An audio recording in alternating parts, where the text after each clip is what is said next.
setelah menggali tanah itu menemukan mayat sih kebetulan. Gitu. Mbaknya yang asli memang di garasi situ. Hah? Wangi nggak sih? Oh, saya pakai parfum, Mbak. Ini. Wangi kan?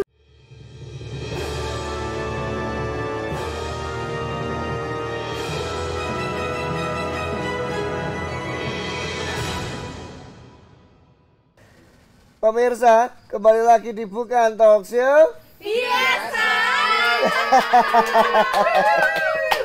Gitu ta, support ya. Nah, pemirsa, seperti biasa Bukan Talk Show biasa kembali hadir untuk mengisi waktu luang Anda tentunya ya. Kita akan membahas mengenai hal-hal yang tentang perdemitan duniawi. Demit itu apa sih ya? Makhluk halus, mitos-mitos, hal-hal yang tidak kita ketahui, kita akan ketahui di sini di tiap episodenya di Bukan Talk Show biasa. Bersama saya Kardi dan juga Vina. Nah, sekarang ada siapa?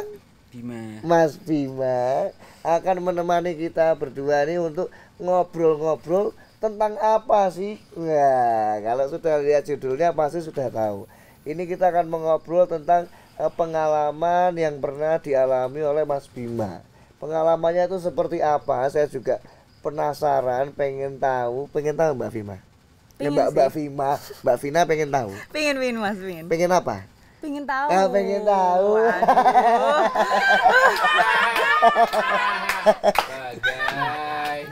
Ini mungkin Mas Bima agak kaget ya. Adaptasi Mas, dinikmati aja memang seperti ini. Langsung saja pemirsa, Mas Bima ini.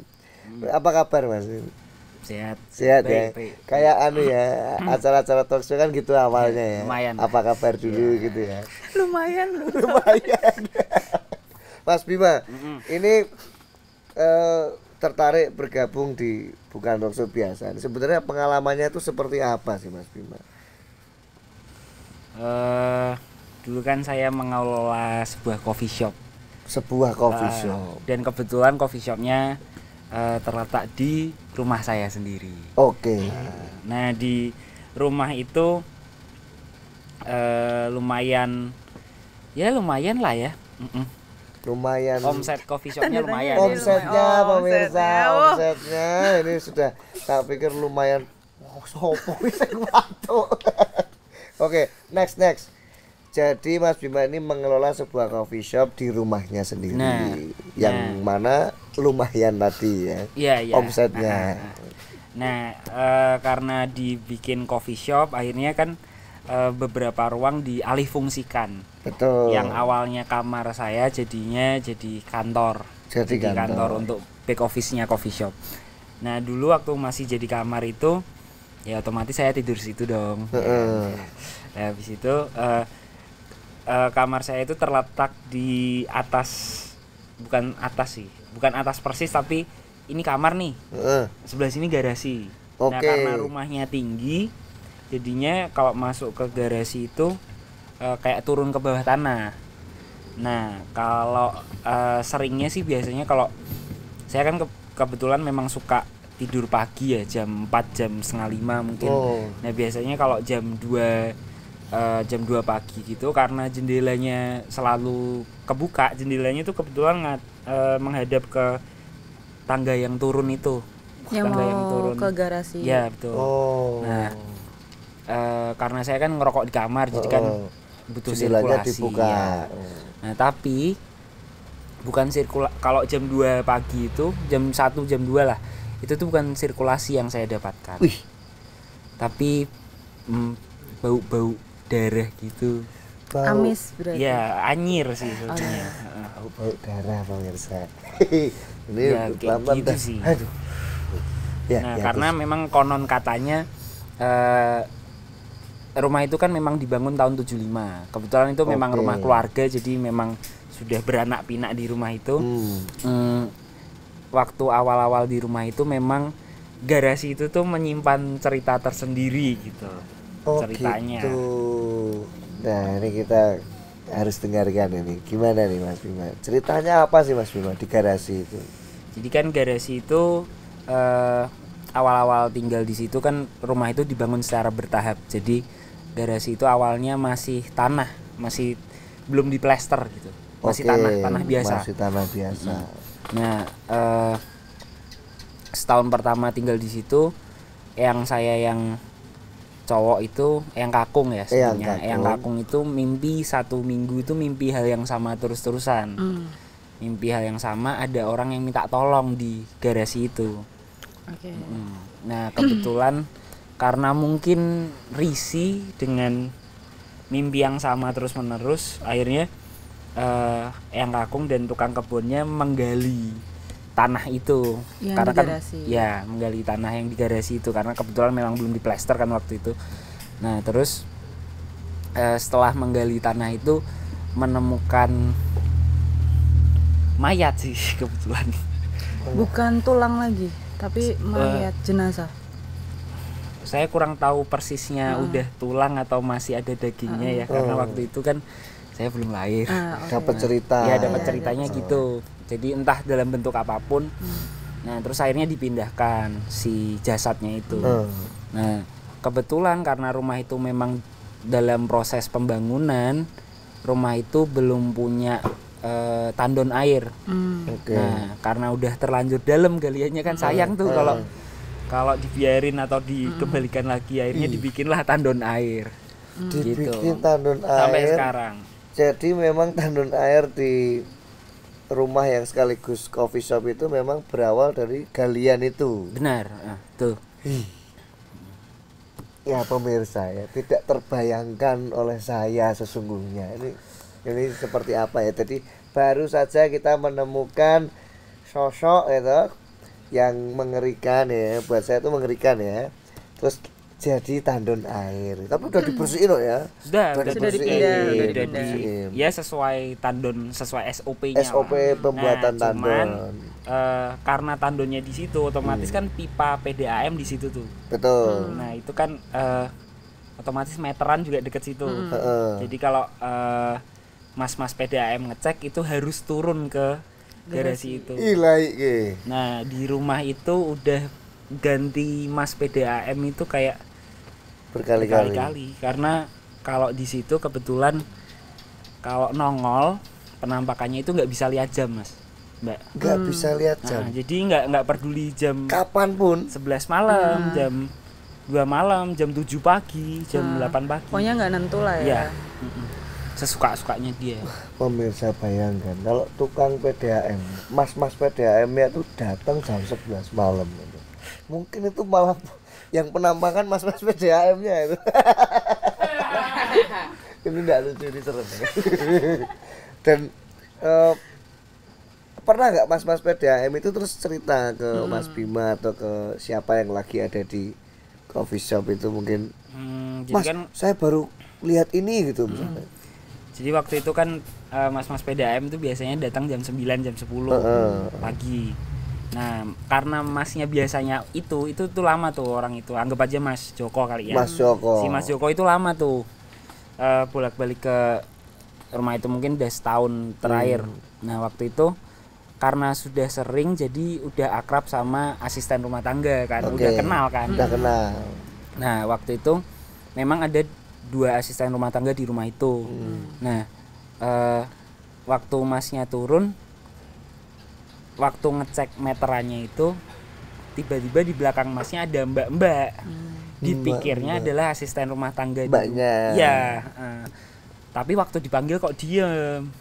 Habis naik lagi mau keluar dari rumah di teras, kebetulan lagi ada asisten rumah tangga yang satunya lagi ngepel. Ditanyain sama Mas PDAM-nya, Mbak itu kok mbaknya di bawah ngapain, kok saya panggil kok nggak nyaut. Biasanya kan ya udah akrab kan. Mbak yang mana, Mas? Soalnya yang di rumah ini lagi saya aja, soalnya mbak yang satunya lagi pulang kampung. Nah, habis itu bulan depannya masnya ganti. Karena dilihatin itu. Oke, kalau itu terjadi sudah berapa lama Mas Bima? Maksudnya ditampaki dan segala itu ada hitungan tahun mungkin? Udah tahunan sih kalau yang kejadian mas-mas PDAM itu. 2 tahunan. Ya. Itu kan mas-mas dari luar datang gitu. Kalau mas-mas atau mungkin asisten rumah tangganya itu juga pernah mengalami hal yang sama dari untungnya adalah kalau penghuni rumah itu paling cuman ya nggak serem sih yang nongol, kayak ya kalau saya kan kayak bau darah aja. Kalau misalkan mamah lagi sarapan tuh paling dekat meja makan waktu jam 7 jam 8 gitu ada yang lewat, tapi yang lewat tuh bentuknya manusia sih, bukan yang serem gitu loh. bentuknya manusia. Ini pemirsa dibayangkan ketika lagi enak makan gitu, ada yang lewat gitu, nyelonong gitu. Weh, ikut makan sekalian aja kenapa ya? ih, saya merinding loh Mas Mbak ini. Aduh, Mbak Vina, ini mendengar cerita dari Mas Bima. Seperti apa Mbak Vina menanggapi atau mungkin mendapatkan gambaran-gambaran mungkin? Ya kalau aku sih dari cerita awalnya Mas Bima udah kebayang sih kalau misalnya jenazah tersebut tuh memang sudah terbunuh dan dibuang di situ. Dan keadaannya telungkup ya, tengkurap. Gitu sih. Gini ya. Iya. Dan itu sih aku lihatnya sebenarnya tuh soal jenazah sendiri laki-laki. Bukan perempuan tadi. Nah, terus kalau yang perempuan yang aku ditampakin sama Mas Joko mungkin adalah yang asli di garasi itu. Oh, jadi yang nunggu di situ sama jenazah yang dibuang itu beda ya? Beda. Karena setauku kasus pembunuhan atau penemuan jenazah pasti dia intensitas buat berkeliaran buat menghuni satu tempat itu kurang sih. Kecuali memang dia asli tinggal di situ dulu. Atau mungkin meninggal di situ mungkin. Nah, kalau ini memang awalnya belum ditemukan jenazah, tapi Mas Bima sudah merasakan amis, anyir, berarti ada penghuni aslinya, yaitu mungkin mbak-mbak itu. Oh, jadi yang bau-bau itu dari mbaknya? Oke. Bukan dari jenazah. Bukan. Jadi sebenarnya jenazahnya itu nggak ganggu ya? Enggak. Mbaknya yang asli itu? Mbaknya yang asli memang di garasi situ. Nah, terus kalau memang itu kan nyuwun sewu nih ya, korban gitu kan. Kaget aku apa itu. Saya jadi parno pemirsa. Pemirsa. Ini penampakan yang paling mengerikan pemirsa ya. Apa? Bentar ya. Kenapa lu jadi bencong ya? Kan ini kan tadi korban ya, yang ditemukan di gali itu. Itu apakah juga rohnya apakah sudah selamat, ibaratnya sudah naik gitu atau masih di area sekitar situ? Setauku kalau memang dia meninggal secara tidak wajar kan berarti bergentayangan dengan orang yang mungkin membuat dia meninggal. Bukan di tempatnya rumah Mas Bima. Terus kalau misalnya apa mungkin diusut secara hukum enggak tahu ya itu. Pokoknya setauku di aku Nerawang itu ya Mas, cerita dari Mas Bima itu tuh jenazah sudah lama memang keadaan di bawah situ dan kayak istilahnya emang dibuang karena setauku sebelum dibuat garasi itu tuh kayak halaman dulunya. Bener Mas, dulunya kayak gitu. Saya belum lahir Mas. Oh iya juga ya pemirsa ya. Nah terus emang penghuni aslinya yaitu tadi yang baunya anyir itu perempuan itu. Kenapa Mas Joko ngelihatnya perempuan? Ya karena penghuni asli garasi tempat itu ya perempuan sih Mas. Itu yang seliwar-seliwar kalau mamahnya Mas Bima lagi makan itu? Iya, itu pasti penghuni asli ya rumah ya garasi. Dia yang paling kuat lah mungkin. Itu apa? Bentuknya apa? Kalau dari ceritanya mama bentuknya apa Mas? Ya ada dua versi sebenarnya. Dua versi. Kalau Mas Joko itu dilihatinnya versi utuh ya. Versi utuh tuh maksudnya versi yang baik-baik saja ya, wanita pada umumnya pakai ya dress code-nya umum putih gitu. Nah, tapi beberapa orang yang lain ngelihatnya wanita di garasi itu tuh dipasung. Cuman kalau saya sendiri kan memang belum pernah lihat ya. Gitu sih. Kalau versi jeleknya itu. Ya agak serem ya. Berarti kayak ditahan di situ ya. Katanya sih gitu. Soalnya balik lagi ke Mas Bima, notisnya itu kayak bau anyir. Iya. Berarti dia kan pasti meninggal punya luka kah atau mengalir darahnya, itu sih yang biasanya bikin bau. Ya. Ya. Gitu sih. Oh, jadi begitu pemirsa. Jadi memang pengalaman Mas Bima ini mungkin bisa relate dengan pengalaman pemirsa kali ya, ketika memang di rumahnya juga mungkin di rumah pemirsa mungkin mengalami yang seperti yang dialami Mas Bima gitu, ketika penghuni aslinya itu bisa aktif gitu ya, berkomunikasi gitu ya. Ini bahasa saya berkomunikasi. Karena balik lagi ke istilahnya tuh, kalau ada penghuni main dari luar penghuni asli rumah, itu kuat-kuatan juga Mas. Karena gitu. Dia kalau misalnya dari penghuni luar buat main ke rumah kita dan memang ada penghuni aslinya lah di rumah kita, itu tuh pasti intensitas buat kita buat dia nampakin itu nggak sekuat penghuni asli rumah kita. Makanya mungkin kalau misalnya yang luar itu main ke rumah kita tuh kayak seliweran doang, terus kadang kayak putih doang lewat, nggak sampai yang benar-benar menyerupai anggota rumah atau siapapun yang sering di dalam rumah. Kayak gitu. Berarti memang yang penghuni asli biasanya kan karena mungkin sering bertemu dengan mungkin Mas Kok Bima. Wangi ya? Hah? Ini wangi gak sih? Oh, saya pakai parfum Mbak ini. Pemirsa. Wangi kan? Lumayan kan? Wangi tiba-tiba kan? Ini bentar ngopi dulu. Tapi kalau wanita yang di garasi bawah itu sebenarnya tabiatnya baik atau buruk, Mbak? Kalau dibilang dia baik atau buruk sih sebenarnya tergantung ketika meninggalnya. Dia secara baik-baik aja atau memang belum saatnya meninggal, biasanya kayak gitu. Nah, yang dipertanyakan kenapa dia masih gentayangan, berarti kan itu sebuah meninggal yang seharusnya prosesnya baik-baik aja, jadi nggak baik-baik aja. Makanya gentayangan itu sih Mas, terutama lewat penampakan, lewat bau anyir, kan berarti kita manusia bisa menangkap itu secara tajam, itu berarti dia intensitasnya lumayan kuat sih. Jadi memang si arwah penasaran itu biasanya nyari eksistensi ke terutama orang-orang yang di luar ranah anggota rumah. Gitu. Jadi kayak misalnya tadi Mas Joko mungkin kan karena tahu itu bukan anggota rumah, makanya dia berani menampakkan diri. Biasanya gitu. Kadang yang ini loh aku ada di sini, memperkenalkan, mungkin caranya untungnya dilihatinnya yang bagus ya, bukan yang istilahnya kalau mungkin penghuni rumahnya nggak suka, dia bisa ngeliatinnya yang buruknya dia, kayak gitu biasanya. Bentuk yang mengerikan gitu ya. Berarti memang itu kalau dari segi pesan moral nih ya untuk pemirsa nih ya, kalau memang bertamu ya kalau bisa itikadnya baik-baik saja. Mungkin Mas Joko tuh baik itu. Iya kan ngecek meteran baik. Nggak mungkin dong ngecek meteran yang lain ya nggak lucu ya pemirsa. Karena memang fun fact-nya nih pemirsa ya, ini tiba-tiba tadi tercium bau wangi ya. Nah itu dia ya. Ini aku menangkap yang positif berarti. Mudah-mudahan positif ya gitu. Terus kalau memang ini, kalau mungkin Mbak Vina ada pesan buat pemirsa ketika rumahnya ini sama seperti Mas Bima ini kan penghuni aslinya juga ibaratnya aktif gitu ya, di dalam ada rumah. intensitas. Itu sebenarnya menyikapinya seperti apa sih? Balik lagi ke ibadah sih Mas. Dibuat pengajian kah, berdoa kah, istilahnya ruangan yang tadinya garasi kan mungkin buat aktivitas itu minim ya. Istilahnya kalau mungkin buat masukin kendaraan atau gimana baru kepake.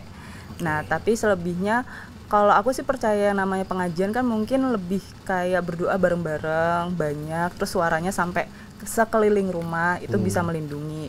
Tapi kalau buat menghilangkan penghuni asli rumah sih menurutku kalau tidak ada impact buruk dalam kesehatan atau nggak menyerang kita, ya pengertian aja sih, saling tahu dia memang ada di situ, ya diajak komunikasi mungkin manusiawi yang istilahnya ngomong aja sendiri, ya udah kamu boleh di sini tapi jangan ganggu, itu juga mereka biasanya mengerti itu.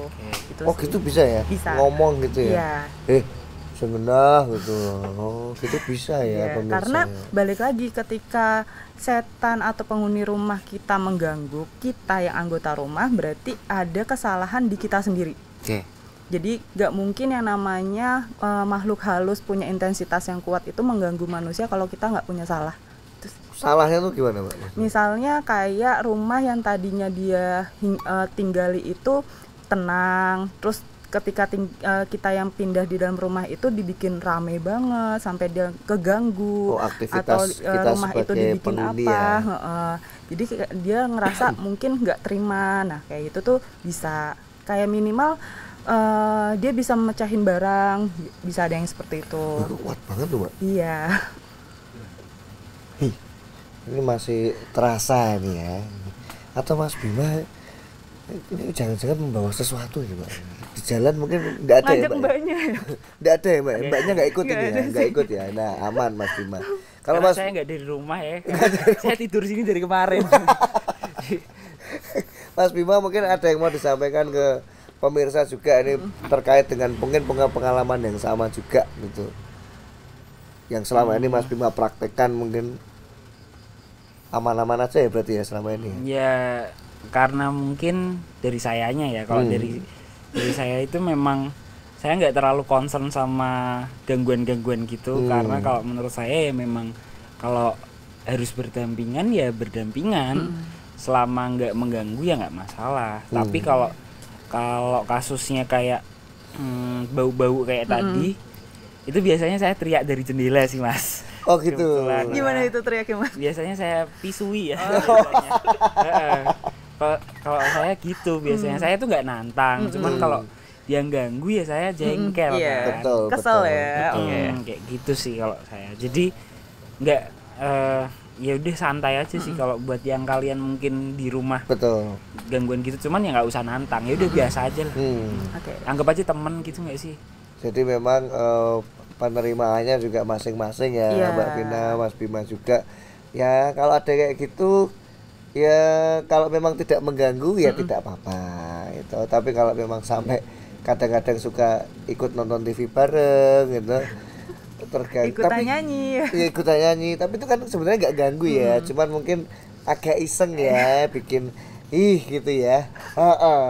Ya yang penting kayak Mas Bima tadi prinsipnya santai aja ya, dinikmati, dijalani. Ngomongnya gampang batinnya ya, masih ngomongnya gampang menjalaninya itu ya. Nah pemirsa, seperti biasa, kalau memang mungkin ada pertanyaan, ada yang ingin diceritakan, boleh langsung komen di kolom komentar, atau mungkin bisa langsung DM ke Muatan Lokal. Nah atau mungkin mau DM Mbak Vina langsung cari Instagramnya, atau mungkin mau ngomong ke Mas Bima juga, Mas kok kayaknya kayak teman saya ya, itu beda cerita ya. Ketawa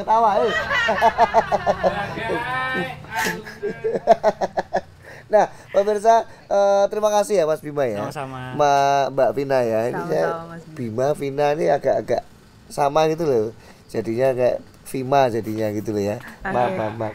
Mungkin karena faktor kurang tidur saya ya.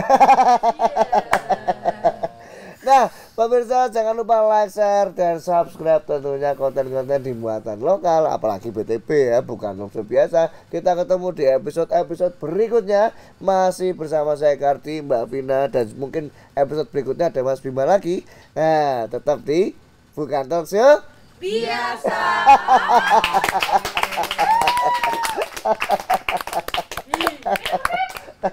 Asal buang ini gak ada sih. Ya kan, wangi kan?